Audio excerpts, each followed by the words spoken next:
اللہ جل وعلا کی حمد و ثنا کے بعد رسول رحمت شفیع معظم نبی محتشم حضور ختم المرتبت اللہ کے پیارے امت کے سہارے رب کے محبوب دانائے غیوب مالک رقاب امم فخر عرب و عجم والی کون و مکان سیاہ لا مکان سید انس و جاں سرور لالا رخاں نیر تاباں سرنشین مہوشاں ماہ خوباں شہنشاہ حسینہ تتمہ دوراں سرخیل زہرہ جمالاں جلوہ صبح ازل نور ذات لم یزل باعث تکوین عالم فخر آدم و بنی آدم نیر بطحا رازدار ما اوہا شاہد ما طغا صاحب علم نشرہ معصوم آمنہ احمد مجتبیٰ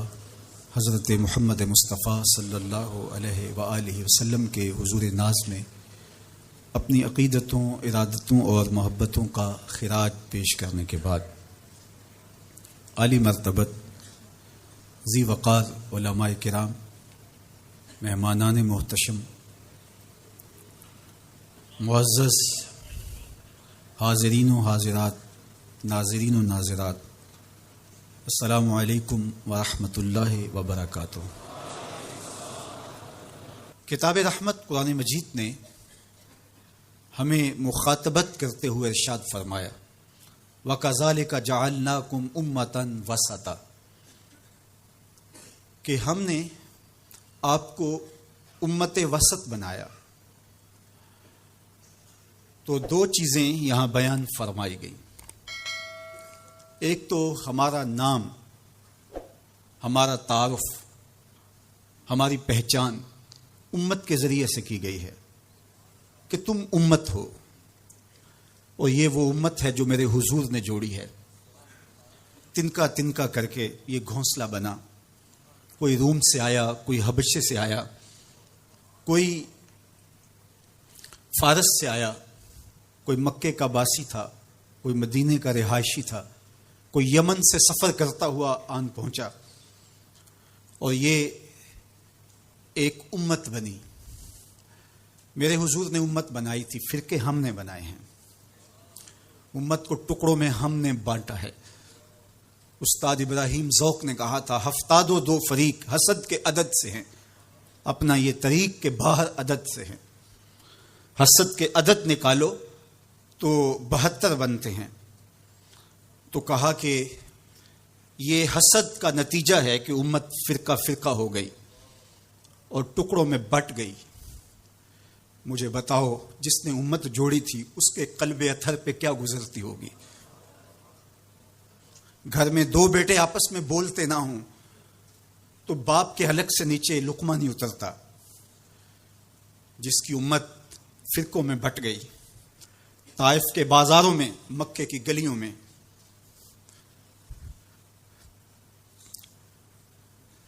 اور کہاں کہاں میرے حضور نے اس امت کے لیے دکھ جھیلے، تکلیفیں سہی، تو یہ امت ٹکڑوں میں بٹ گئی۔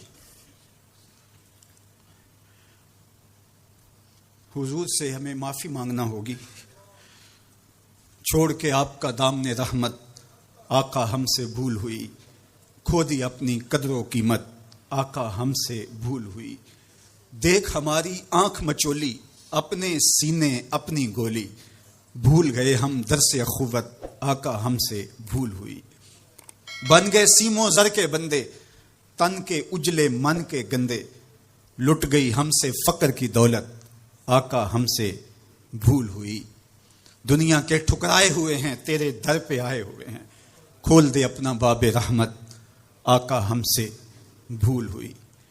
ہم سے غلطی ہوئی کہ ہم ٹکڑوں میں بٹ گئے، ہم گروہوں میں بٹ گئے، اور اس کا نتیجہ کیا ہے؟ آج پوری امت زخم زخم ہے، پوری امت لہو لہو ہے۔ کہا تمہاری ہوا اکھڑ جائے گی اگر تم نے حبل اللہ کو چھوڑ دیا، اللہ کی رسی کو چھوڑ دیا، تم نے رسول کے دامن کو ترک کر دیا، تم گروہی تقسیمات پہ یقین رکھنے لگے، تم نے 1.5 اینٹ کی مسجد کھڑی کر لی، تم تقسیم در تقسیم کے عمل سے گزرتے رہے، تم امت سے فرقہ فرقوں سے جماعتیں، جماعتوں سے لابیاں، اور لڑکتے لڑکتے تم ٹکڑے ٹکڑے ہو گئے، تم کرچی کرچی ہو گئے، تو پھر تمہاری ہوا اکھڑ جائے گی، دنیا میں تمہاری کوئی عزت نہیں رہے گی۔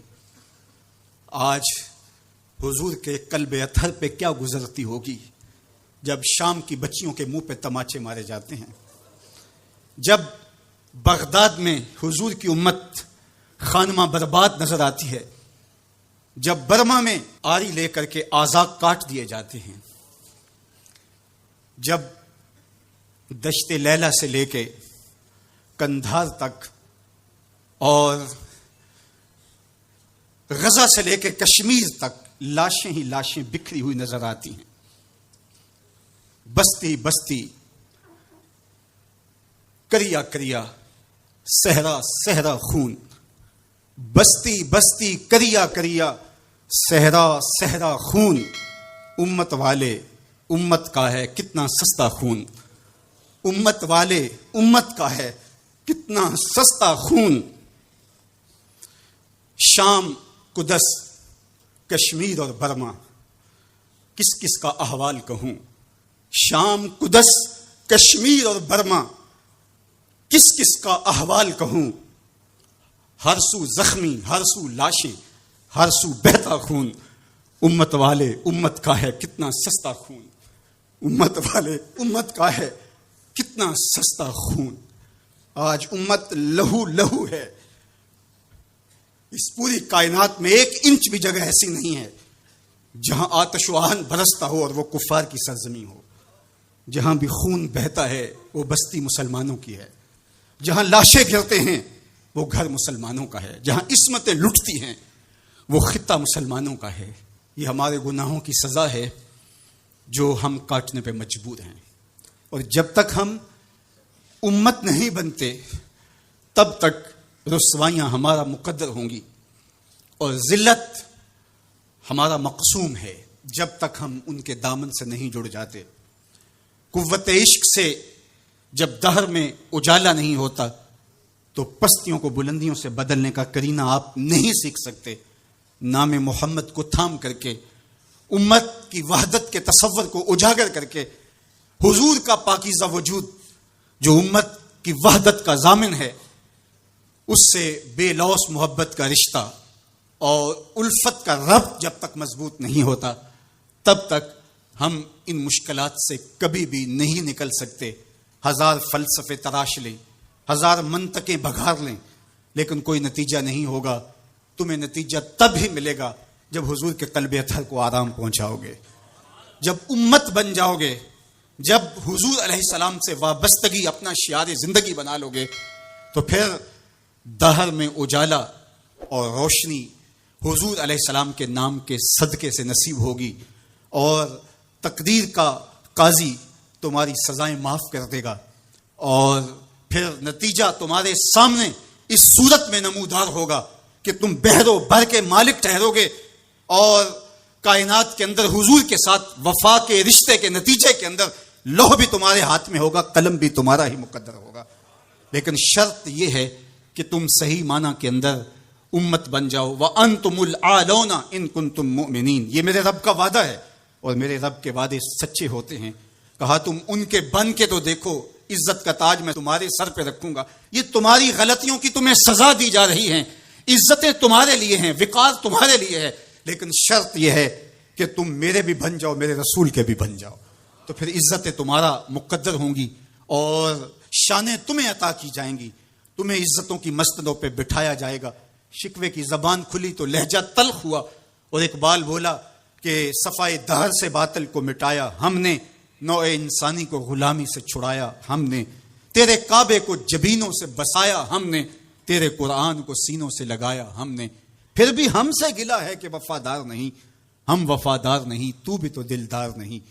تو آواز آئی، صفائے دہر سے باطل کو مٹایا کس نے، نوع انسانی کو غلامی سے چھڑایا کس نے، میرے کعبے کو جبینوں سے بسایا کس نے، میرے قرآن کو سینوں سے لگایا کس نے، تھے تو آبا وہ تمہارے ہی مگر تم کیا ہو، ہاتھ پہ ہاتھ دھرے منتظر فردا ہو، ہر کوئی مست مئے ذوق تن آسانی ہے، تم مسلمان ہو یہ انداز مسلمانی ہے، حیدری فقر ہے نئے دولت عثمانی ہے، تم کو اسلاف سے کیا نسبت روحانی ہے، وہ معزز تھے زمانے میں مسلمان ہو کر، تم خار ہوئے تار کے قرآن ہو کر۔ جب تم میرے تھے تو خالد بن ولید کے پاس زہر کی شیشی لے کے پادری آتا ہے تو حضرت خالد بن ولید پکڑ کے خود اس کو پی جاتے ہیں، اور وہ منتظر ہوتا ہے کہ تھوڑی دیر کے بعد یہ گریں گے اور موت واقع ہوگی، لیکن معمولی پسینے کے بعد حضرت خالد بن ولید کھڑے ہو کے کہتے ہیں میرے رب نے موت نہ لکھی ہو تو موت نہیں آ سکتی، آؤ رب کا ڈر سینے میں پال لو، زمانہ تم سے ڈرنا سیکھ لے گا، ان کے ہو جاؤ زمانہ تمہارا ہو جائے گا، ان سے وابستگی اختیار کرو پھر زمانہ تمہاری نوکری کرے گا۔ پھر میں اقبال کے لہجے میں کہنا چاہوں گا کہ محمد سے وفا تو نے تو ہم تیرے ہیں، یہ جہاں چیز ہے کیا لوح و قلم تیرے ہیں۔ پھر کائنات تمہاری باج گزار ہوگی، تمہاری دہلیز کی لونڈی ہوگی، زمانہ تمہارا نوکر ہوگا، شرط یہ ہے تم امت بن کے دکھاؤ۔ تم نے امت بننا ہے، تم نے رسول اللہ کا غلام بننا ہے، تمہارا لب و لہجہ بتائے ہم حضور کی امتی ہیں، تمہارا طرز زندگی بتائے تم حضور کی امتی ہو، تمہارا کردار بتائے تم ترازو پہ کچھ تول رہے ہو، تو لوگ دوسری طرف بھی منہ کر کے کھڑے ہو جائیں یہ غلط نہیں تول سکتا، یہ امت رسول ہے۔ تم بول رہے ہو لوگوں کو یقین ہو کہ یہ جھوٹ نہیں بول سکتا، یہ رسول اللہ کا امتی ہے۔ تمہارا طرز زندگی بتائے میں امت رسول ہوں، تمہاری وحدت تمہارا زور ہے، تمہاری طاقت ہے، تمہاری توانائی ہے۔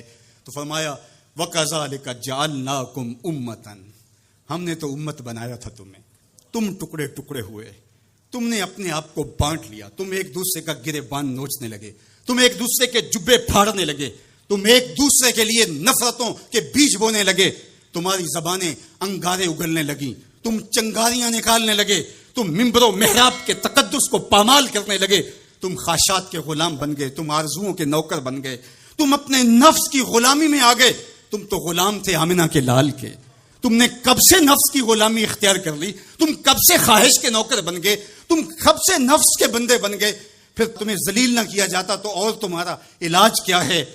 تقدیر کے قاضی کا یہ فتویٰ ہے ازل سے، ہے جرم ضعیفی کی سزا مرگ مفاجات، یہ تقدیر کا فیصلہ ہے۔ عبد القادر روہیلے نے جب ملک تیمور کو قید کر کے اس کی آنکھیں نوکے خنجر سے نکالی اور اس کی حرم کی بیٹیوں اور بہوؤں کو بہنا ناچنے پہ مجبور کیا، لیکن ایک دم نہ جانے اس کو کیا خیال آیا، اس نے سارا اسلحہ اتار کے پھینک دیا اور چارپائی پہ لیٹ کے خراٹے لینے لگا، لیکن وہ بیٹیاں برابر ناچتی رہیں۔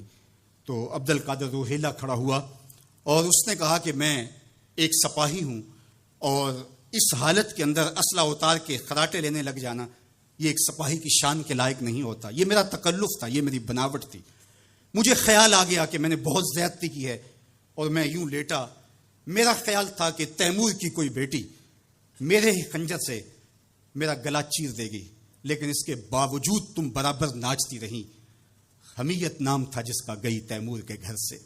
اس نے کہا کہ اب میں حق بجانب ہوں جو میں نے آپ کے ساتھ کیا، اس لیے کہ میرے خنجر کو پڑا ہوا دیکھ کے اور مجھے خراٹے لیتے ہوئے دیکھنے کے باوجود بھی جب تم ناچ رہی ہو تو پھر میں نے غلط نہیں کیا، تمہارا علاج یہی تھا۔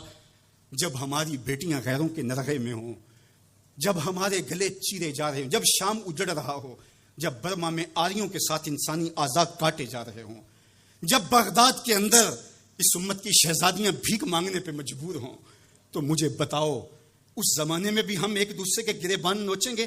تو پھر جو ہمارے ساتھ ہو رہا ہے یہ ہماری سزا تھی، ہمیں امت بنایا گیا تھا، ہم نفس کے غلام بن گئے، ہم خواہشات کے نوکر بن گئے۔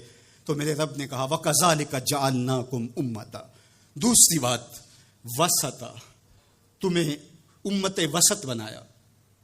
امت وسط اس کے 3 معنی امام قرطبی نے کیے ہیں، باعظمت امت، باکمال امت، اور تیسرا معنی معتدل امت۔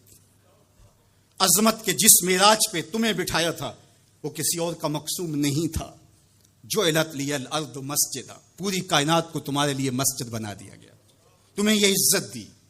حضور نے فرمایا میں آخری نبی ہوں، وانتم آخر الامم، اور تم آخری امت ہو، پس خدا بر ما شریعت ختم کر، بر رسول ما رسالت ختم کر، ہمیں آخری امت بنایا گیا۔ کنتم خیر امت اخرجت للناس تامرون بالمعروف وتنہون عن المنکر، یہ مجھے کہا گیا، یہ آپ کو کہا گیا، تم خیر امت ہو۔ ذرا گریبان میں جھانک کر کے دیکھیں، مجھے کہا گیا میں خیر ہوں، آپ کو کہا گیا خیر ہوں، یار یہ نسبت میرے حضور کی ہے، تو تم خیر سے جڑے ہو، تم بھی خیر بن گئے ہو، تم خیر امت ہو، تمہیں عزتوں کی مسند دی گئی، جو معراج، جو مقام، جو مرتبہ، جو رفعت تمہیں دیا گیا وہ کسی اور کا مقسوم نہیں ہے، تم خیر امت قرار پائے۔ اللہ اکبر۔ تو کہا اس سے مراد باعظمت امت ہے۔ دوسرا معنی با کمال امت، جو عزت، جو شرف، جو مرتبہ، جو مقام تمہیں دیا گیا، جو کمال، عروج اور بانکپن تمہارا مقسوم ہے، وہ کسی اور امت کا مقسوم نہیں ہے۔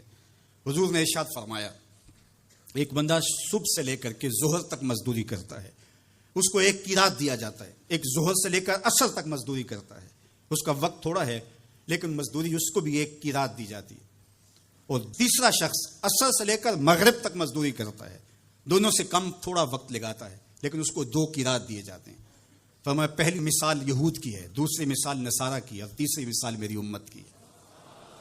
تھوڑے عمل پر زیادہ اجر رکھا گیا۔ من جاء بالحسنۃ فلہ عشر امثالھا، ایک نیکی کرو گے 10 کا ثواب ملے گا۔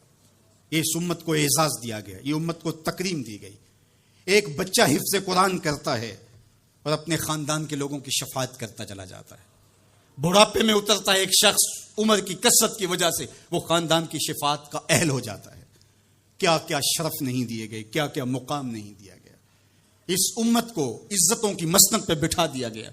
قیامت کے دن آزائے وضو سے چمکتی ہوئی یہ امت سامنے آئے گی، دور سے پہچانے جائیں گے یہ محمد عربی کے غلام ہیں، کیونکہ ان کے آزاد چمک رہیں گے، روشنی نکل رہی ہوگی ان کے وجود سے۔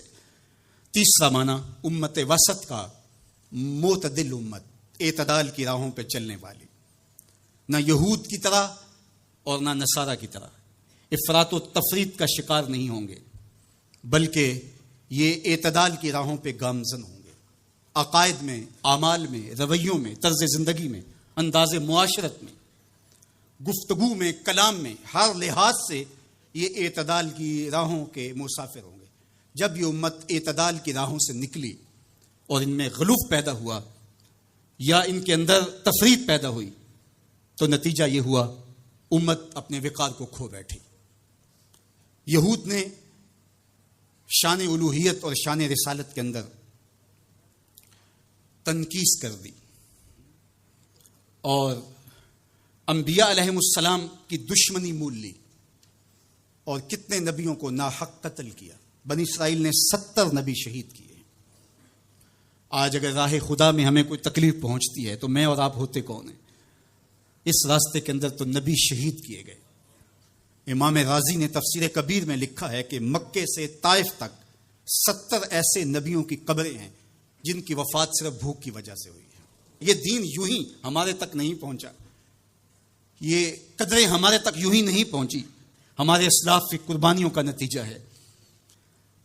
اور دوسری جانب نصارہ نے انبیاء کے باب میں ایسا غلوف کیا اور توحید کے عقیدے کو بھی بگاڑ کے رکھ دیا، حضرت عیسیٰ کو خدا کا بیٹا قرار دے دیا۔ تقانیم ثلاثہ میں مبتلا ہو کر کے 3 وجودوں کو انہوں نے معبود قرار دیا اور 3 وجودوں کے مجموعے کو الہ کہا۔ افراط اور تفریط کی راہوں پہ گامزن ہونے والے گمراہیوں کا شکار ہوئے، لیکن مجھے میرے دین نے، میرے اسلام نے جو عقیدہ دیا وہ صراط مستقیم کا عقیدہ دیا۔ اور ہر روز ہر نمازی ہر نماز کی ہر رکعت میں اصالتاً یا وقالتاً یہ کہتا ہے اہدنا الصراط المستقیم۔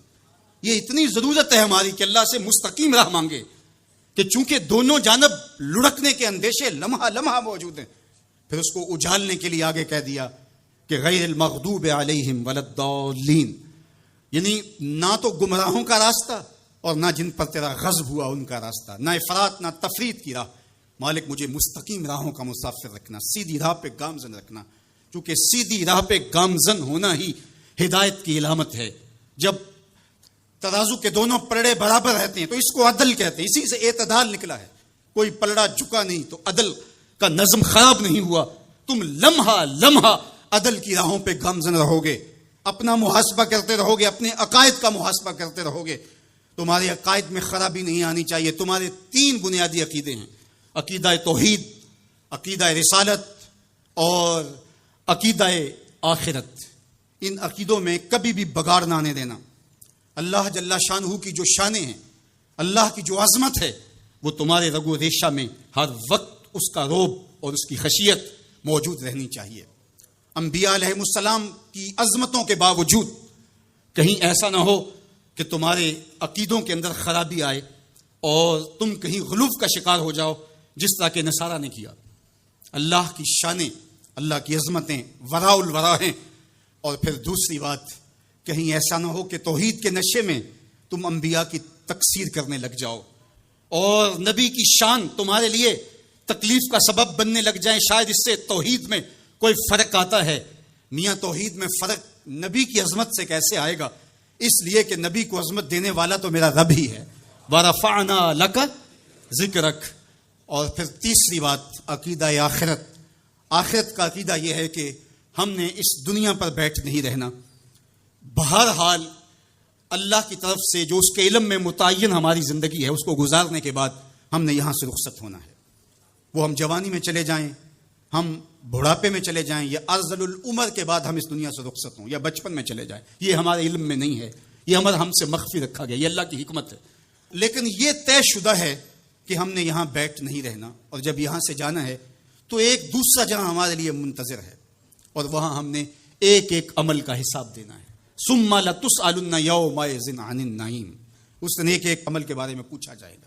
اللہ اگر چاہے تو ہم سے گرفت کر لے، اور اگر چاہے تو اپنے کرم سے معاف کر دے۔ اگر وہ معاف کرنا چاہے تو کوئی پوچھ نہیں سکتا کہ اتنا بڑا پاپی اور مجرم تھا، اسے معاف کیوں کیا گیا، اور اگر وہ گرفت کرنا چاہے تو کسی کو حق نہیں ہے کہ وہ یہ کہہ سکے کہ مجھے گرفت کیوں کی گئی۔ تو ایمان بیم و رجا کے درمیان ہے۔ الایمان بین الخوف والرجا۔ ایمان خوف اور امید کی درمیانی کیفیت میں ہے۔ ڈر بھی لگا رہے، دھڑکا بھی لگا رہے، اور امید کے چراغ بھی بجھنے نہ پائے۔ فضل دی آس ہے مینوں تے نالے ڈر بھی آندا ہے۔ فضل کی امید بھی رہے لیکن خوف بھی طاری رہے، پکڑا بھی جا سکتا ہوں، گرفت بھی ہو سکتی ہے، اس کی پکڑ بھی بڑی سخت ہے۔ ان بطش ربک لشدید، تیرے رب کی پکڑ بہت سخت ہے۔ جب وہ پکڑتا ہے تو پھر کوئی اس سے اپنے آپ کو چھڑوا نہیں سکتا۔ اللہ اکبر۔ تو اس کی پکڑ کا خوف بھی رہے لیکن وہ کریم بھی ہے، وہ معاف کرنا چاہے۔ ما یفعل اللہ بعذابکم، وہ تمہیں عذاب دے کے کیا کرے گا؟ اگر تم اس کا شکر کرنا سیکھ جاؤ تو وہ تو تمہارا رب ہے، وہ تمہیں عذاب دے کے کیا کرے گا؟ تو امید بھی روشن رہے اور خوف بھی طاری رہے۔ تمہید الایمان کے اندر شیخ عبدالحق محدث دہلوی علیہ رحمہ حضرت سیدنا عمر رضی اللہ تعالیٰ عنہ کا قول بیان کرتے ہیں کہ وہ فرماتے ہیں کہ اگر مجھے یہ پتا چلے کہ سارے لوگ جنت میں جائیں گے، ایک شخص جہنمی ہوگا، تو میں ڈرتا ہوں کہیں وہ ایک میں ہی نہ ہو جاؤں۔ اور اگر مجھے یہ پتا چلے کہ سارے لوگ جہنم میں جائیں گے اور ایک ہی جنت میں جائے گا، تو مجھے امید ہوگی شاید وہ ایک میں ہی ہو جاؤں۔ اور ہم کہتے ہیں فلاں اگر جنت میں چلا گیا، فلاں اگر بخشا گیا تو میں بھی چلا جاؤں گا۔ ہم نے اپنی آخرت دوسرے سے جوڑ دی، فلاں بخشا گیا تو میں بھی بخشا جاؤں گا۔ وہ کہتے ہیں اگر سارے جنت میں جائیں، یہ خبر ہو کہ ایک نے جہنم میں جانا ہے، تو میں ڈرتا ہوں کہیں وہ ایک میں ہی نہ ہو جاؤں، وہ میں ہی نہ پھنس جاؤں۔ ایک بچہ تھا، گھر سے روتا ہوا نکل گیا اور جنگلوں کے اندر آنسو بہاتا ہے۔ کوئی درویش ملا، اس نے کہا کیا ہوا؟ کہا مجھے اللہ سے بڑا ڈر لگتا ہے۔ میرے حضرت قبلہ خواجہ محمد یعقوب مصطفی رحمۃ اللہ تعالی علیہ، آپ کے یہاں نشان پڑ گئے تھے رو رو کے، ان کی ہڈیوں میں درد بھرا ہوا تھا، یہاں رو رو کے نشان پڑ گئے تھے۔ تو یہاں ایک بزرگ ہوتے تھے، انتقال کر گئے۔ وہ کہتے ہیں ایک دن میں گیا تو انہوں نے دونوں اپنے گھٹنے کھڑے کیے تھے اور اپنی باہیں اس کے گرد لپیٹی ہوئی تھی اور ایسے سر جھکایا تھا۔ تو میں نے جا کے سلام کیا تو انہوں نے سر اٹھایا تو وہ رو رہے تھے۔ تو میں نے کہا کہ آپ اتنا روتے کیوں ہیں؟ تو وہ کہتے ہیں کہ ان کے انداز نے میرے اندر درد بھر دیا۔ انہوں نے ایسے سر اٹھایا اور کہا اس سے ڈر آتا ہے، اس سے ڈر آتا ہے۔ کرم دی آس ہے مینوں تے نالے ڈر بھی آندا ہے، فضل دی آس ہے مینوں تے نالے ڈر بھی آندا ہے۔ یہ امید کہ میری بخشش و مغفرت ہو، اور یہ خوف کہ اگر میں پکڑا گیا۔ تو وہ بچہ رو رہا تھا، تو اس فقیر نے پوچھا بیٹے کیوں رو رہے؟ کہ اللہ کا ڈر آتا ہے۔ تو کہا تمہارے دامن پہ تو گناہ ہی نہیں۔ کہتے ہیں بڑے کی عزت اس لیے کرو کہ اس کی نیکیاں زیادہ ہوں گی، اور چھوٹے کی تکریم اور شفقت اس لیے کرو اس کے دامن پہ گناہ نہیں ہے۔ اللہ اکبر۔ ہم لوگوں کے گناہ دیکھتے ہیں اور اپنی خوبیاں دیکھتے ہیں۔ صوفیاء کا ایک جملہ ذہن کی تختی پہ لکھ لیجئے، جب عیب دیکھنے کا شوق آئے وہ کہتے ہیں اپنے اندر اتر جاؤ، اور جب خوبیاں دیکھنے کا شوق آئے تو دوسروں کو دیکھو۔ دوسروں کو دیکھو، کسی کے اندر کوئی خوبی، کسی کے اندر کوئی خوبی. تو کہا کہ اللہ سے ڈر آتا ہے. تو کہا کہ بیٹے تم نے تو گناہ ہی کوئی نہیں کیے. تو کہا آج میں نے عجیب ماجرا دیکھا جس نے مجھے گھر سے نکال دیا. کہا کیا؟ کہا کہ میری ماں کھانا پکانے کے لیے چولہے میں آگ جلانے لگی تو اس نے لکڑیاں رکھی، تو لکڑیوں کو آگ نہیں لگ رہی تھی، تو اس نے چھوٹی چھوٹی لکڑیاں توڑ کے پہلے نیچے رکھی اور پھر ان کو آگ لگائی. ان کو آگ لگی تو پھر بڑی لکڑیوں کو بھی لگی. تو میں روتا ہوا گھر سے بھاگ آیا ہوں جنگل میں، کہیں ایسا نہ ہو کہ قیامت کے دن بڑے بڑے مجرموں کو آگ نہ لگے تو چھوٹے چھوٹوں کو رکھ دیا جائے. تو جب خوف سرایت کرتا ہے تو یہاں عمر نہیں دیکھی جاتی. اور بڈھا پاپی سب سے بدترین شخص وہ ہے جو بڑھاپے کے باوجود بھی بدکاری نہیں چھوڑتا. کہتے ہیں جب کوئی بندہ 40 سال کا ہوتا ہے پھر اس کا عذر باقی نہیں رہتا. 40 سال تک اس کا عذر باقی رہتا ہے، لیکن جب 40 سال کا ہو جائے، اب سننے کو حولت میں آ گیا، اب اگر وہ گناہ کرتا ہے تو کوئی عذر نہیں ہے.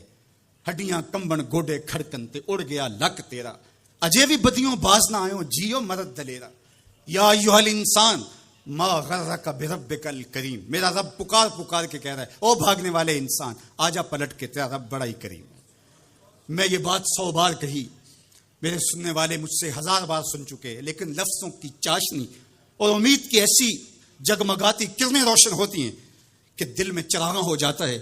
اور جب میں یہ بول رہا ہوتا ہوں تو میرے اندر پھل جھڑیاں پھوٹ رہی ہوتی ہیں اور اللہ کے تشکر کے اندر درد کی کیفیت بھی پیدا ہو رہی ہوتی ہے کہ وہ رحمت بھرے لہجے میں پکار کے کہہ رہے سرکش کو، متمرد کو، باغی کو جو اس کی دہلیز چھوڑ کے بھاگ گیا، او بھاگنے والے آجا پلٹ کے، تیرا رب بڑا ہی کریم ہے. کوئی ایسے بھی آواز دیتا ہے، کوئی ایسے بھی مجرم کو پکارتا ہے. یہاں رک کے میں ایک اور جملہ بھی کہنا چاہتا ہوں. اعتدال میں حقوق اللہ اور حقوق العباد کی جو لوگوں نے تقسیم کی اور اس کا اپنا معنی متعین کیا، وہ ایک مشہور تو ہے لیکن حقیقتاً وہ معنی متعین نہیں ہے. اللہ کے حق فائق ہیں مخلوق کے حق سے. عمومی طور پہ کہا جاتا ہے یار حقوق اللہ کی خیر ہے، بس حقوق العباد کا خیال رکھو. یہ عمومی بات کہی جاتی ہے. تو یہ بات اچھی طرح ذہن نشین کر رہے ہیں. یہ بھی آپ کے اعمال میں اور آپ کی افکار میں اور آپ کے نظریات میں غلط پیدا ہو گیا کہ آپ نے اللہ کے حق کو کمتر سمجھ لیا اور مخلوق کے حق کو غالب سمجھ لیا. ایسا نہیں ہے، اللہ کے حق سب سے زیادہ ہیں. اللہ تعالیٰ قرآن مجید میں ایک موقع پہ ارشاد فرمایا وما قدر اللہ حق کا قدر. انہوں نے اللہ کی قدر کا حق ہی ادا نہیں کیا. وہ تمہارا خالق لگتا ہے، خالق کے بڑھ کے حق کس کے زیادہ ہو سکتی. تو جو مختلف روایات کے اندر حقوق العباد کی طرف توجہ دلائے گی تو اس کا مطلب یہ ہے، مفہوم یہ ہے کہ اللہ تو کریم ہے، وہ معاف کر دے گا، بندہ تو معاف نہیں کرے گا. بالخصوص قیامت کے دن جب پھنس گیا اور اس کی اپنی بدعمالیاں بھی اس کے پاس ہوئیں اور کسی نے اس کا حق غصب کیا ہوا ہوگا تو پھر کیا ہوگا؟ اب وہ تو خود پھنسا ہوا ہے تو وہ کبھی نہیں چھوڑے گا. اب اللہ تعالیٰ کس طرح اس معاملے کا حل فرمائے گا کہ یہ شخص جس نے حق کھایا ہے، جس نے زیادتی کی ہے، تو اس دوسرے شخص کو اپنی نیکیاں دے گا. نیکیاں لینے کے باوجود بھی اگر وہ پاپی اتنا بڑا ہے کہ ابھی بھی کام نہیں بنتا اور اس کے ذمے قرض بھی باقی رہ گیا، تو پھر یہ اس کو اپنے گناہ دے گا. تو اب قیامت کے دن کون چھوڑے گا؟ جہنم کی دہکتی ہوئی آگ سامنے ہوگی اور ایک بندہ پھنسا ہے اور یہ بھی پھنسا ہوا ہے، تو اس کی جان اس کو اپنے گناہ دے کے اس کی نیکیاں لے کے چھوٹ رہی ہے، تو وہ کیسے معاف کرے گا؟ وہ نہیں معاف کرے گا. اس لیے اس معنی کے اندر کہا کہ حقوق العباد میں کوتاہی نہ کرنا، اس لیے کہ اس کی معافی نہیں کرے گا. وہ اس کے پاس ایک چیز ہاتھ لگ جائے گی وہ تو غنیمت سمجھے گا. تو اس کا یہ مطلب بھی کہیں نہیں ہے کہ بندے کے حق کہیں غالب اور زیادہ ہیں، اللہ کے حق کم ہیں. جو حق بندے کا اللہ پر ہے، اللہ نے تو پیدا کیا ہے. الذی خلقک کا فسواک فعدلک. کہا تیرے حق میرے اوپر زیادہ ہے اس لیے کہ میں تیرا خالق لگتا ہوں. میں آپ سے پوچھتا ہوں اس دنیا پر، اس عالم رنگ و بو میں، اس مادی کائنات میں سب سے زیادہ آپ کے کندھوں پر کس کے حق ہیں؟ تو آپ سب کہیں گے ماں کے حق. حضور سے بھی پوچھا گیا من ابرو، حضور میں سب سے زیادہ کس کے ساتھ حسن سلوک کروں؟ یہ حضور سے سوال کیا گیا. تو میرے آقا کریم نے فرمایا امک، اپنی ماں کے ساتھ. تو اس نے پھر دوبارہ سوال کیا، پھر حضور نے فرمایا کہ اپنی ماں کے ساتھ. پھر کہا حضور میں سب سے زیادہ نیکی کس سے کروں؟ میری نیکیوں کا، میرے حسن سلوک کا سب سے زیادہ حقدار کون ہے؟ تو آقا کریم نے فرمایا امک، تیری ماں.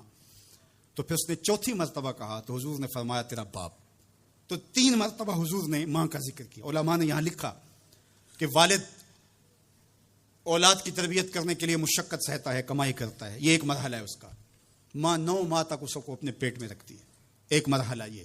پھر ولادت کا دوسرا مرحلہ، زچہ بچہ دونوں کے لیے موت و حیات کی کشمکش ہے، اور تیسرا مرحلہ اس کی تربیت کا جس کا باپ شامل ہوتا ہے۔ تو ماں کے 3 حق بیان کیے اور باپ کا 1 حق بیان کیا۔ مجھے بتاؤ وہ ماں اور وہ باپ جو اولاد کو اپنی آنکھوں کا تارا اور نور نظر کہتی ہے، کیا اس کے حق ساری زندگی بھی کوئی لگا رہے تو ادا کر سکتا ہے؟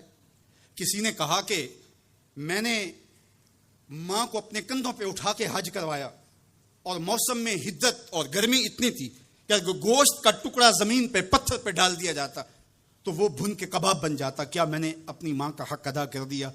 کہا تیری ولادت کے وقت جو اس نے تکلیف سہی، اس تکلیف کے ایک جھٹکے کا حق بھی ادا نہیں ہوا۔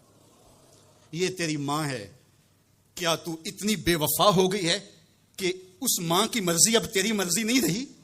وہ باپ جس کی ہڈیاں بھی درد کر رہی ہیں اور وہ مزدوروں والے اڈے پہ بیٹھا ہے، اور جب کوئی مزدور لینے آتا ہے تو اس سے صحیح طرح سے اٹھا بھی نہیں جاتا، پھر بھی کلی والا ڈبہ اٹھا کے آگے بڑھتا ہے، اور مزدور لینے والے شخص کے ساتھ لپٹ کے چمٹ کے کہتا ہے کہ بابو مجھے لے جاؤ، 10 روپے کم دے دینا، میں نے اپنی بیٹی کی کالج کی فیس دینی ہے۔ وہ باپ جس کی ہڈیاں دکھ رہی ہیں اور جا کے دیوار پر کلی کر رہا ہے، اس کی کمائی سے کالج میں پڑھنے والی بیٹی کو ایک خاتون ایک سجے ہوئے دفتر میں بٹھاتی ہے اور کہتے تو پدر شاہی نظام کے خلاف بغاوت کر، تیرا جسم تو تیری مرضی ہونی چاہیے، باپ ہوتا کون ہے؟ وہ بیٹی اس کے منہ پہ تھپڑ مارے، وہ کلی کر کے میرا پیٹ پالتا رہا اور میری فیسیں ادا کرتا رہا، میں تو اپنے بدن اور اپنی زندگی کی ایک ایک سانس بھی اپنے باپ کے نام کر دوں، حق پھر بھی ادا نہیں ہو سکتا ہے۔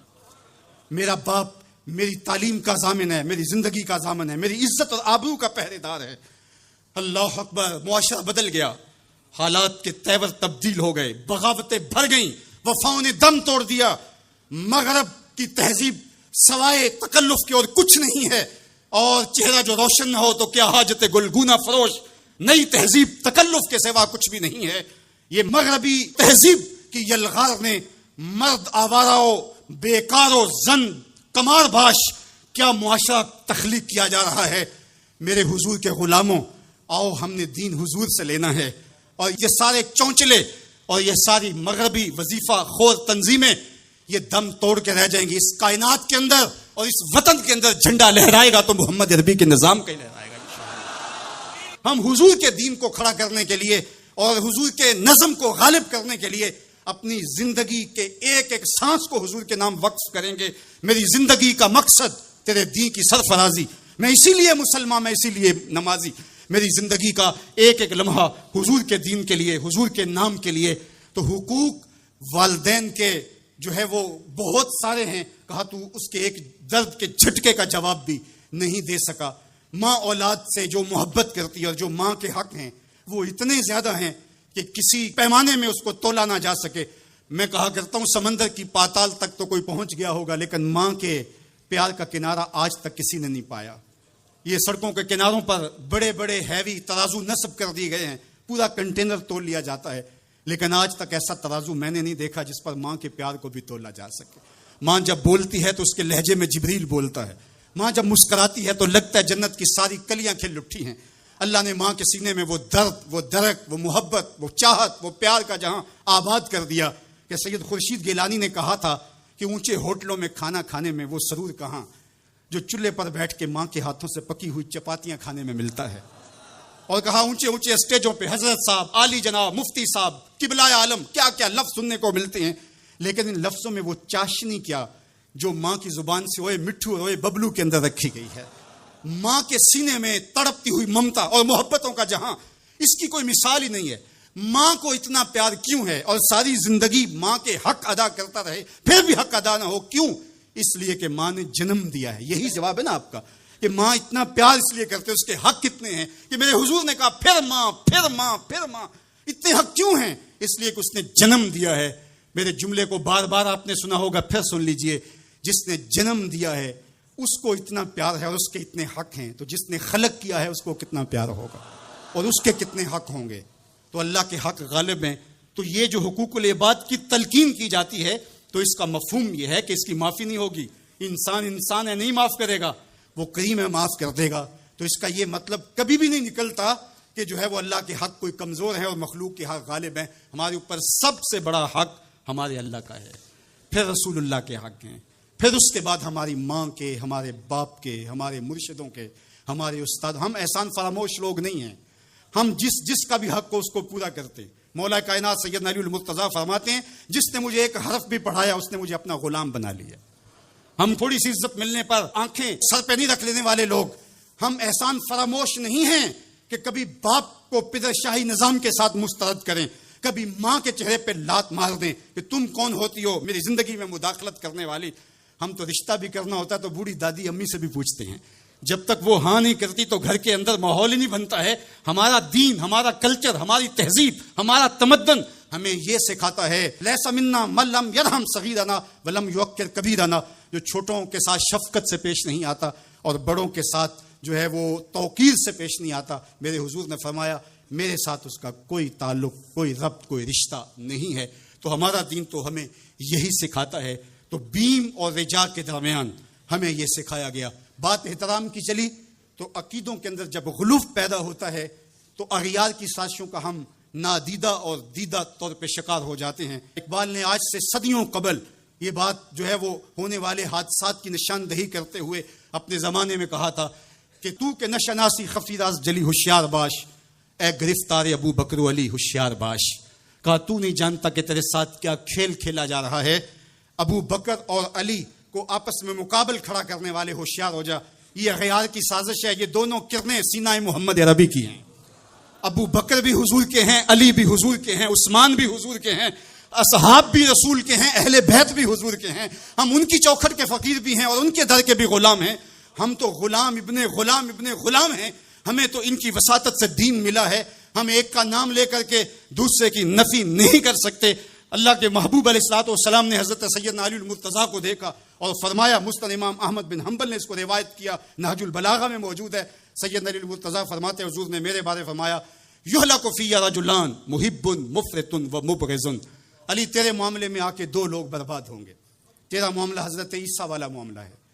ایک نے حضرت عیسیٰ سے بغض رکھا اور ان کی ماں پہ تہمت لگا دی، اور ایک نے حضرت عیسیٰ سے اتنی محبت کی انہیں ابن اللہ کہہ دیا. دونوں گمراہ ہو گئے. فرمایا تیرا معاملہ بھی حضرت عیسیٰ کا ہے. یہلک فی رجلان، حضرت علی خود فرماتے ہیں میرے معاملے میں دو لوگ برباد ہوں گے، محب مفرط و مبغض. ایک محبت کر کے برباد ہوگا، ایک بغض رکھ کے برباد ہوگا. امتن وسطہ، درمیانی امت ہو تم نے ترازو کے دونوں پلڑے پورے کر کے عدل کے تقاضوں کو پورا کرنا ہے. ایسا نہ ہو کہ علی کی محبت آنکھوں پہ پنٹی باندھ دے، تمہیں ابو بکر بھی نظر نہ آئے، تمہیں غارے سور کی بلندیوں پر اپنے کندھوں پہ حضور کو اٹھا کے لے جانے والا صدیق بھی دکھائی نہ دے، اور تمہیں جو ہے وہ دشمن کے آگے سینہ تان کے کھڑے ہونے والا فاروق بھی دکھائی نہ دے، اپنا سارا مال حضور کی راہوں میں خرچ کر دینے والا تمہیں عثمان نظر ہی نہ آئے. تم یوں اندھے ہو جاؤ. اور ایسا بھی نہ ہو جانا کہ علی کا نام لیا جائے تمہاری طبیعت میں بے چینی آ جائے، تمہارے چہرے کا رنگ بدلنے لگے، تم علی کا نام گوارا نہ کرو. جس علی کا ذکر بھی عبادت ہے تمہیں ٹھنڈ کیوں نہیں پڑتی ہے، تمہیں تسکین کیوں نہیں ہوتی ہے؟ تو کہا نہ ادھر لڑکنا نہ ادھر لڑکنا، نہ تم گمراہیوں کا شکار. وَكَذَلِكَ جَعَلْنَاكُمْ أُمَّةً وَسَطًا، تم امت وسط بن کے رہنا، تم ترازو کے دونوں پلڑے برابر رکھنا. اور میں آپ کو امت وسط کے حوالے سے ایک ضروری بات وہ بھی بتانا چاہتا ہوں، اور وہ یہ کہ میرا اسلام، میرا دین امن کا دین ہے.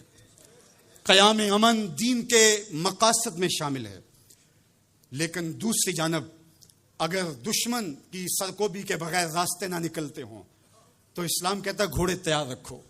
اسلام کہتا ہے تمہاری تیغ براں اس کے سر کو کاٹتی ہوئی آگے بڑھ جائے، تم ان کے جوڑ جوڑ پہ مارو. تمہیں جہاد کا حکم دیا گیا تو ان دونوں پلڑوں کو برابر رکھنا پڑے گا. کہیں ایسا نہ ہو کہ تم امن کی بات کرتے کرتے جہاد کو ہی بھول جاؤ، اور ایسا بھی نہ ہو کہ تم جہاد کی بات کرتے ہوئے امن کا مذاق اڑانے لگو جو کہ دین کے مقاصد سے ہے. جہاد بھی امن کے قیام کے لیے کیا جاتا ہے. آپ فقہا سے پوچھیں، فی نفس ہی قتال قبح ہے، حسن نہیں ہے، فی نفس ہی. لیکن یہ حسن کیسے ہوا؟ لے غیر ہی ہوا، یعنی چونکہ قتال سے پھر پائیدار امن آئے گا لہٰذا یہ مجبوری قبول کر لی گئی. تو اصل امن ہے، امن کے قیام کے لیے جہاد کیا گیا، اور اس میں تمہارا نفس نہیں آنا چاہیے. حضرت علی کے منہ پہ تھوک دیا جاتا ہے، پیچھے ہٹ جاتے ہیں چھاتی سے، کالی کا نفس شامل ہو گیا. یہ ہمارا دین ہے. شہادت ہے مطلوب و مقصود مومن، نہ مال غنیمت نہ کشور کشائی، شہرت پسندی کے لیے. ابو امامہ الباہلی فرماتے ہیں حضور علیہ الصلوۃ والسلام سے پوچھا ایک شخص شہید ہو جاتا ہے, جان راہ خدا میں وار دیتا ہے, لیکن اس کے دل میں ہے کہ چلو میری شہرت بھی ہو جائے گی تو اس کو اجر ملے گا. میرے حضور نے فلا شیء لہ, اسے کوئی اجر نہیں ملے گا. تو کہتے ہیں میں سمجھا کہ میں اس بات کو صحیح طرح سے بیان نہیں کر پایا, تو میں نے پھر کہا حضور اعلاء کلمت الحق کے لیے, دین کی سربلندی کے لیے اس نے یہ سب کچھ کیا ہے, لیکن ساتھ یہ بھی ہے کہ چلو ناموری بھی تو ہوگی. حضور نے پھر فرمایا فلا شیء لہ, اسے کوئی اجر نہیں ملے گا. تیسری مرتبہ پھر پوچھا حضور اس کا مقصد اللہ کے جھنڈے کو اونچا کرنا, اعلاء کلمت الحق, لیکن ساتھ یہ بھی ہے چلو ناموری بھی تو ہوگی. میرے حضور نے پھر فرمایا فلا شیء لہ, اور پھر مزید وضاحت کرتے ہوئے فرمایا اللہ صرف اسی عمل کو قبول کرتا ہے جو محض اس کے لیے کیا گیا ہو. تیرے عمل میں اخلاص ہو تو اس کا اجر کچھ اور ہے, حور و خیام سے گزر, بادہ و جام سے گزر. محض اس کی رضا کے لیے عمل ہو تو وہ جہاد جہاد ہے, ورنہ وہ جہاد, وہ قتال جہاد ہی نہیں ہے جو نفس کے لیے کیا جائے, جو مال غنیمت کے لیے کیا جائے, جو لوگوں میں بڑھوتری, جو زمین کی ہوس میں کیا جائے, جو خواہشات نفس کے لیے کیا جائے. تو ہمیں جہاد کے لیے بھی شرائط دی گئی, لیکن اس کا مقصد امن کا قیام ہے. تو بعض اوقات ہم یہاں توازن برقرار نہیں رکھ پاتے, اور توازن کا برقرار نہ رکھنا بہت سخت نقصان کا سبب بن جاتا ہے. یہ بلڈ پریشر تھوڑا سا اوپر نیچے ہو گیا زندگی لے جاتا ہے. اب کہیں تھوڑا سا ہی نیچے ہوا, کیا فرق پڑا اس سے؟ میاں اس توازن کا نام ہی تو صحت ہے, صحت کا نام ہی تو زندگی ہے. 1262 سے لے کر کے 1290 تک خاقان اعظم قبلائی رہا. اس کے اندر دلچسپی پیدا ہوئی, مختلف مذاہب کی طرف رغبت پیدا ہو گئی. اس نے مختلف مذاہب کو ماننے والوں کو اپنے پاس بلایا. غلام مرتضیٰ میکش نے یہ تاریخ اسلام میں سارا واقعہ لکھا ہے, اور اس نے بدھ مت کے لاماؤں کو, ہندوؤں کے بڑوں کو, جوگیوں کو, پادریوں کو, سب کو بلا کے کہا مجھے اپنے اپنے مذہب کے حوالے سے کچھ بتاؤ. تو جو عالم دین گیا مسلمانوں کی طرف سے, اس نے جہاد کی آیتیں پڑھی, اور جس میں کفار کو قتل کرنے کا حکم نامہ تھا. تو قبلائی خان نے کہا کہ تمہارا دین کافروں کو قتل کرنے کی تلقین کرتا ہے؟ اس نے کہا ہاں. تو کہا پھر آپ ہمیں قتل کیوں نہیں کرتے؟ تو کہا کہ ہمارے پاس طاقت نہیں ہے. تو اگر طاقت ہو تو کہا پھر ہم تمہیں کاٹ دیں. تو اس نے وہیں کھڑے کھڑے حکم نامہ جاری کیا کہ ان کا دین اگر ہمیں قتل کرنے کا حکم دیتا ہے, طاقت نہ ہونے کی وجہ سے یہ رکے ہوئے, تو پھر یہ کیوں زندہ بچے؟ اس نے فوراً حکم نامہ جاری کیا جو مسلمان سامنے اس کو کاٹ دو. مسلمان گاجر مولی کی طرح کٹنے لگے. یہ کلمہ حق کہہ کے آیا تھا وہاں. اس دور کے صوفی بزرگ اور عالم شیخ جلال الدین علیہ رحمہ, پتہ چلا کہ یہ ایک عالم کی لغزش سے سب کچھ ہوا ہے. عالم کا پھسلنا عالم کا پھسلنا ہے. تو گئے جا کے بادشاہ کو کہا کہ بادشاہ کیا ماجرا ہوا؟ کہا تمہارا دین ہمیں قتل کرنے کا کہتا ہے اور ہمارے پاس طاقت ہے, پھر ہم آپ کو کیوں چھوڑے؟ تو کہا صاحب وہ دین کی تعبیر کو سمجھتے نہیں تھے جنہوں نے آپ کو بتایا. حالت جنگ کے یہ احکام ہیں. عام دنوں کے اندر تو اسلام یہ نہیں کہتا, اور حالت جنگ کے اندر آپ بتائیے کون کسی کو چھوڑتا ہے؟ لیکن میرا اسلام پھر بھی بچوں کو چھوڑتا ہے, پھر بھی خواتین کو چھوڑتا ہے, مذہبی رہنماؤں کو چھوڑتا ہے. اس نے کھڑے کھڑے حکم نامہ جاری کیا کہ جو کٹ گئے ابھی تلواریں نیام میں ڈال لی جائے. تو صاحب جب تک عدل نہیں ہوگا, جب تک آپ یک سیر علم را دامن عقل باید, ایک سیر علم کے لیے 10 من عقل چاہیے. اگر آپ ترازو کے دونوں پلڑے برابر نہیں رکھ سکتے تو تمہیں تولنے کے لیے بٹھایا کس نے؟ میرا رب کہتا ہے وَكَذَلِكَ جَعَلْنَاكُمْ أُمَّةً وَسَطًا, ہم نے تمہیں امت وسط بنایا. ترازو کے دونوں پلڑوں کو برابر رکھنا, دونوں پلڑوں کو جھکنے نہ دینا. اللہ کے محبوب علیہ السلام نے دونوں پلڑے رکھے. المومن غر کریم, مومن سادہ مزاج ہوتا ہے, بھولا بھالا سیدھا سادہ ہوتا ہے. اللہ اکبر. اب مومن کا سیدھا سادہ ہونا یہ کہیں ایسا ہی نہ ہو کہ لوگ اس کو دعوے لگاتے رہیں. کہا فطرتاً تو ایسا ہی ہوتا ہے, اس کی طبع ہے کہ وہ اعتبار کر لیتا ہے. لیکن دوسرے مقام پہ کہا بیلنس بھی کر لو. میرے حضور نے ارشاد فرمایا لا یلدغ المؤمن من جوہر واحد مرتين, مومن ایک ہی بل سے 2 مرتبہ ڈنگ نہیں کھاتا. اگرچہ وہ چلاک نہیں ہے لیکن زیرک ضرور ہے, اگرچہ وہ مکار نہیں ہے لیکن بصیرت کا نور اللہ نے اس کے سینے میں رکھا ہے. کہا اس کی فراست قلبی سے ڈرو, وہ اللہ کے دیے ہوئے نور سے دیکھتا ہے. اس کو اللہ نے چراغاں دی ہے, اللہ نے اس کو روشنی عطا کی ہے. عمومی طور پہ کہا جاتا ہے یہ دنیا والے ہیں, یہ دین والے ہیں, اور یہ 2 تقسیمات کر دی جاتی. یہ تقسیمات ہمارا دین ہمیں نہیں سکھاتا. دونوں پلڑے برابر رکھو, دنیا بھی اور دین بھی. اصل دنیا کیا ہے؟ مولا رومی بولے چیز دنیا از خدا غافل بودن. دنیا ہے کیا؟ خدا سے غافل ہونے کا نام دنیا ہے. وہ آپ چاہے ممبر پہ بیٹھ کے غافل ہیں یا دکان پہ بیٹھ کے غافل ہیں, وہ آپ دنیا داری کر رہے ہیں. یہاں مقصد لوگوں کے دل اپنی طرف موڑنا, لوگوں کی جیبیں ڈھیلی کرنا، لوگوں میں اپنے آپ کو محبوب اور اپنے آپ کو جو ہے وہ لوگوں کا مقصود بنانا، اپنے بت کو تراشتے رہنا کہ لوگ پوجا پاٹ کرتے رہیں، یہ ممبر پہ دکانداری ہو رہی ہے. اور دوسرا دکان پہ بیٹھا ہے لیکن سچ کا دامن نہیں چھوڑتا. میرے حضور نے فرمایا سچا تاجر قیامت کے دن پیغمبروں کے ساتھ اٹھایا جائے گا. تو دنیا اور دین یہ دونوں ساتھ ساتھ چلتے ہیں. تو دین اور دنیا دو الگ الگ خانے نہیں ہیں. اسلام ترک دنیا سے روکتا ہے لیکن گھر کے دنیا سے بھی بچنے کی تلقین کرتا ہے. رہبانیت کا درس بھی نہیں دیتا. لا رہبانیت فی الاسلام. اسلام میں رہبانیت نام کی کوئی چیز نہیں ہے کہ تم گھر بار چھوڑ دو، تم بستی چھوڑ دو، تم کوہ غار کی زندگی اختیار کرو. اسلام کا یہ مزاج نہیں ہے. ابھی بات ہو رہی تھی، حضور نے مواخات قائم کیے مدینہ المنورہ میں، 2 مرتبہ قائم کیے. ایک دفعہ حضور نے مکے میں قائم کیے تھوڑے صحابہ کے درمیان. اور مواخات مدینہ یہ کائنات کا ایک انوکھا باب ہے اور یہ ایک الگ مضمون اور عنوان ہے کہ 2 افراد کو، ایک انصار لیا اور ایک مہاجر لیا، اور حضور نے ان کے درمیان مواخات قائم کر دی. تو حضرت ابو درداء اور حضرت سلمان فارسی کے درمیان حضور نے مواخات قائم کی. تو جن کے ساتھ بھائی چارہ تھا وہ پھر حال پوچھنے جاتے تھے کہ میرے بھائی کو پریشانی تو نہیں ہے. تو حضرت سلمان فارسی گئے حضرت ابو درداء کے گھر. تو دیکھا کہ حضرت ابو درداء کی بیوی وہ عام سے کپڑوں میں تھی. تو انہوں نے کہا کہ میری بہن یہ کیا ماجرا، میلے کچیلے واجبی سے کپڑے. تو کہا کہ تمہارے بھائی کو دنیا کے ساتھ کوئی رغبت نہیں ہے، عورت آراستہ ہو. حضور نے فرمایا کہ عورت کی خوبیاں بیان کی کہ بہترین عورت وہ ہے جب اس کا شوہر دیکھے اس کو تو اس سے خوش کر دے. وہ اس کا لباس اور طرز زندگی ایسا ہو کہ مرد کے لیے مسرت، خوشی اور سرشاری کا ذریعہ ہو، تاکہ اس کی نظر یکسو رہے اور اس کے خیالات پر آگندہ نہ ہوں، اس کی سوچوں میں آوارگی نہ آنے پائے. تو کہا کہ تمہارے بھائی کو رغبت ہی نہیں ہے دنیا کے ساتھ، اس لیے مجھے اس کی کوئی ضرورت نہیں ہوتی. خیر حضرت ابو درداء آئے تو کھانا لائے. تو حضرت سلمان فارسی نے کہا کہ آپ بھی کھائیے. کہا میں روزے سے ہوں. کہا کہ میں تو نہیں کھاؤں گا جب تک آپ نہیں کھائیں گے. تو نفلی روزہ مہمان کے لیے توڑا جا سکتا ہے. تو انہوں نے روزہ افطار کر لیا، ساتھ بیٹھ کے کھانا کھایا، رات پڑی، سونے لگے. تو حضرت ابو درداء مصلی بچھا لیا. حضرت سلمان فارسی نے کہا کہ جناب آپ کو میرے ساتھ سونا پڑے گا. اللہ اکبر. یار وہ صوفی حضور کی تربیت کے پالے ہوئے تھے. آج تو پھر فتویٰ متوجہ ہو جاتا نا کہ اس نے مجھے نماز سے روکا، یہ دارا اسلام سے خارج ہے. تو آپ نے کہا ٹھیک ہے، مہمان ہو، مہمان نوازی کا یہ بھی ایک ڈش ہے نا، چلو میں سو جاتا ہوں. سحری ہوئی تو سلمان فارسی اٹھے، ان کو اٹھایا، بیدار کیا، تہجد پڑھی دونوں نے. اور پھر حضرت سلمان فارسی نے کہا کہ تمہارا میں نے عمل دیکھا، تمہاری بیوی کے کپڑے میلے کچیلے تھے، تم نے روزہ رکھا ہوا تھا اور رات تم قیام کرتے ہو. تو کہا کہ تمہارے نفس کا بھی تمہارے اوپر حق ہے، تمہارے اہل خانہ کا بھی تمہارے اوپر حق ہے، تمہارے رب کا بھی تمہارے اوپر حق ہے، اور تمہارے مہمان کا بھی تمہارے اوپر حق ہے، اور ہر ذی حق کا حق تمہیں ادا کرنا ہوگا. اور یہ بات چھڑی اور پھر دونوں چلتے ہوئے حضور کے پاس آ گئے. خوشا وہ وقت کے فیض عام تھا ان کا، خوشا وہ وقت کے بطحا مقام تھا ان کا. کیسے وہ لمحے تھے. آج تو کوئی مسئلہ ہو تو کوئی ملتا ہی نہیں ہے.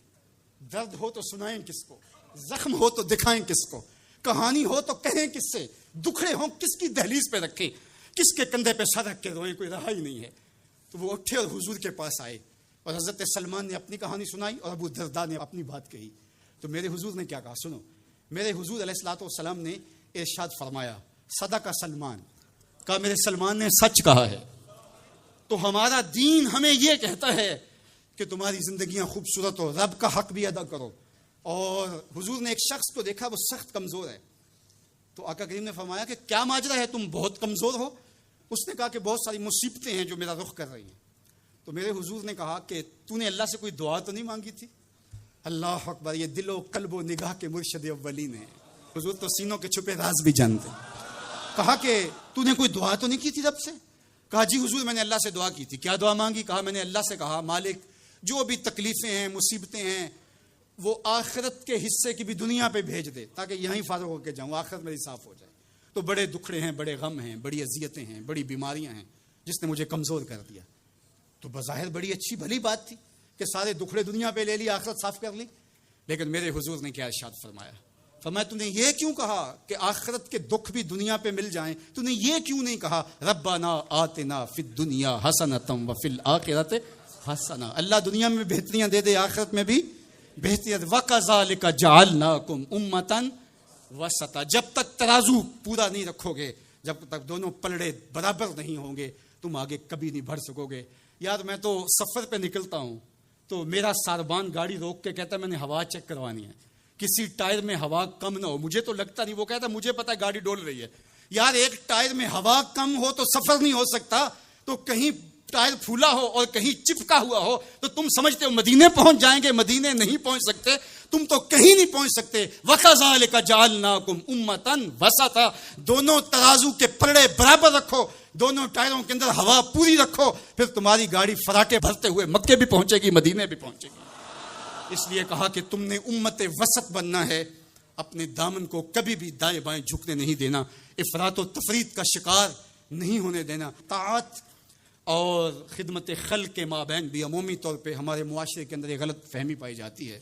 کچھ لوگ کہتے ہیں جی بس میں تو اللہ کی مخلوق کی خدمت کرتا ہوں، مجھے کیا، میں تو حج بھی نہیں کیا، اس کے پیسے بھی غریبوں کو دے دیے ہیں. وہ تبلیغ کرتے ہیں لوگ کہ جناب قربانی کے پیسے بھی اگر غریبوں میں دے دیے جائے تو یہ زیادہ اچھا ہے، اس کی ان کی مدد ہو جائے. تو وہ اس خدمت خلق میں اتنا غلو کر جاتے ہیں کہ وہ اسلام کے شعار کا مذاق اڑانے لگ جاتے ہیں. اور جو عبادت والے ہیں انہیں ہمسائے کو دیکھنے کا موقع بھی نہیں ملتا.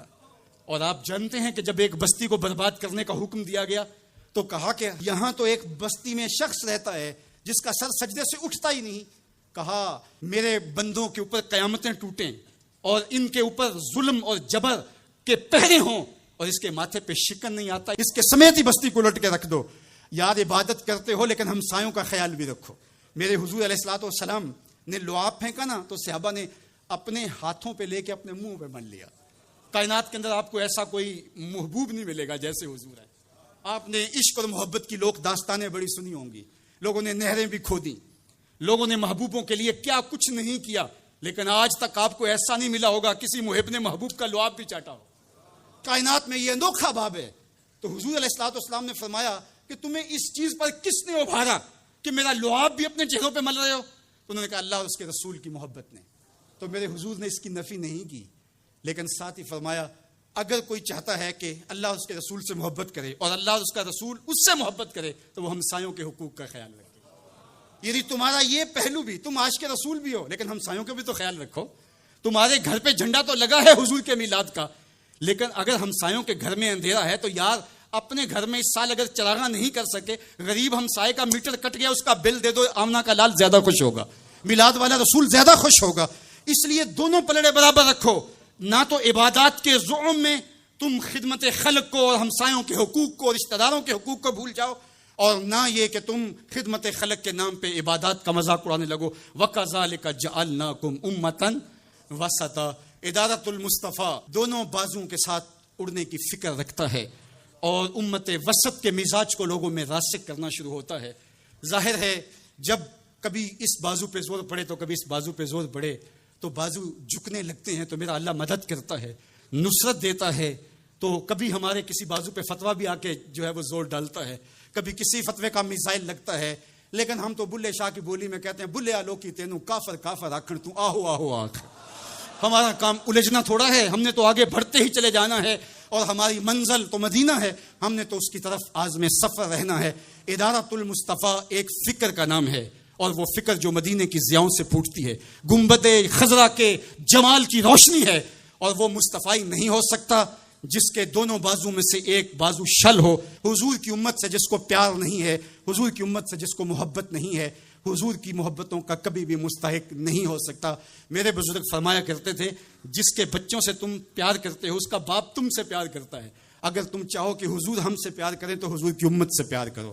تو ایک امت بنو، دوسرا امت وسط بنو، تو پھر دیکھنا تمہاری شاہین صفت پرواز اس کو کوئی چھو بھی نہیں سکے گی. تم پھر بڑھتے رہو گے اور تمہارا بڑھنا منزل آشنا ہوگا. اور تو راہ نورد شوق ہے منزل نہ کر قبول، لیلا بھی ہم نشیں ہو تو محمل نہ کر قبول. تیرا تو مطمع نظر، تیرا تو ہدف ہی کچھ اور ہے. تو دنیا کے لیے نہیں ہے، دنیا تیرے لیے ہے. تو خواہشات کا دیوانہ نہیں ہے بلکہ خواہشات تیرے پیچھے دوڑیں گی اور زمانہ تیری دہلیز پہ باندیوں کی طرح نوکری کرے گا. من کان للہ کان اللہ لہو، تو ان کا ہو کے دیکھ زمانہ تیرا ہو جائے گا.